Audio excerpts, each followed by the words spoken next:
The Aborigines of Australia have survived the trackless wastes of the continent for centuries.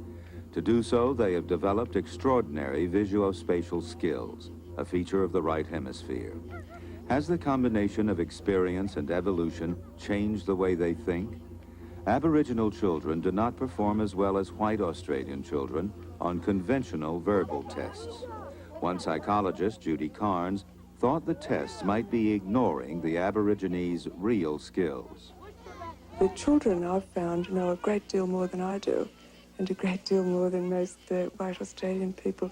They take for granted that we possess most of the knowledge they have, and we don't.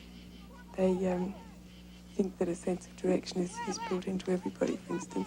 And also, the same thing applies to all their knowledge about the wildlife of their region. They don't really seem to think that any of their knowledge is special, and it is very much so. Dr. Carnes believes that Aboriginal children use their visual and spatial memories more than white children. She invented a game to test her theory. The task, to remember the positions of a set of objects on a board. The man-made object should be easier for verbally oriented children to remember, because natural objects are not as easily described and remembered in words. Carnes used both natural and man-made objects. All right, open your eyes and see. The most difficult group of all to describe verbally, 12 stones. Philomena has 30 seconds to memorize the positions of the stones. She can take as long as she likes to put them back.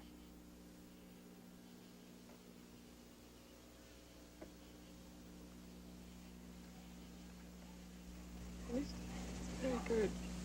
I will tell you, they're almost all in the right places. That one's right, that one's right, that one's right, that one's right. So is that, and that, and that. That is. These two should be swapped around. Do you think so?